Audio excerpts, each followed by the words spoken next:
அப்போ நான் அவர்கிட்ட ரெக்வஸ்ட் பண்ணி கேட்குறேன், சார் ஒரு சின்ன ஹெல்ப். இத்தனைக்கும் முருகன் தமிழால் அங்கே போட்டிருக்காரு நம்ம வசதிக்காக. உண்மையிலே அவர்களாம் கோடி புண்ணியம். ரவிசங்கர் சார் வந்து மிகப்பெரிய தெய்வ பூர்வ ஜென்மத்துல பெரிய புண்ணியம் பண்ணிருக்கேன். நான் அதை நேற்று கூட அவர்கிட்ட எனக்கு அவருக்கும் ஒரு கான்வர்சேஷன் வந்துச்சு. நான் சொன்னேன், சார் உத்தரகாண்ட் சிஎம்க்கு அதுக்கு இமயமலை ஒரு தேவபூமி. நீங்க வந்து இறைவன் ஒருத்தர் செலக்ட் பண்ணிருக்காருன்னா அவன் தெய்வ சக்தி இல்லாமலாம் கிடையாதுங்க சார். அப்பேற்பட்ட தெய்வமே வாழ்ற ஊருக்கு ஒருத்தர் முதலமைச்சர் அரசனா இருக்காருன்னா அவரும் தெய்வ பிறவில ஏதோ ஒரு பத்துல புண்ணியம் பண்ணிருக்காரு.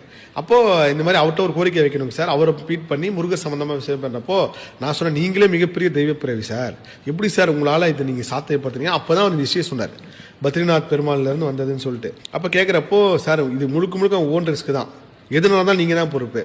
சரி சார், நாங்க அங்க ஆபீஸ்ல சொல்லிடுறேன், கீழே வந்து உங்களுக்கு அந்த சோஃபா போற இடத்துல மட்டும் படுக்கிறதுக்கான இடம் கொடுக்குறோன்றாங்க. நம்ம சாப்பிட்டோம் அந்த இடத்துல சின்ன பாத்ரூம். அப்போ நான் வந்து மனதளவு தயாரா வரேன், போன் எல்லாம் ஆஃப் பண்ணிட்டேன். அவன் வந்து 2 ஆப்ஷன்ல போறான். ஒன்னு அங்க மாட்டிக்கிட்டா கூட ஒரு ஆர்மி டார்ச்சர் ஒருத்தர் கொடுத்தாரு, சம பவர். அது இன்னொன்னு ஒரு ஆப் ஒன்று இருக்கு சார், அதுல நீங்க சப்போஸ் இங்க ரிஸ்கா மாட்டீங்கன்னா டவர் இல்லைனாலும் பரவாயில்ல, ஃபோன் நெட்வொர்க் இல்லைனாலும் எதுவா இல்லைனாலும் அதுல நீங்க கனெக்ட் பண்ணீங்கன்னா உடனே யார் நீங்க சேவ் பண்ணி அவங்களுக்கு ஃபோன் போகும். அது எல்லாமே செட் பண்ணிட்டு தான் போறேன். யுவராஜ் நம்பர்லயும் செட் பண்ணிட்டேன்.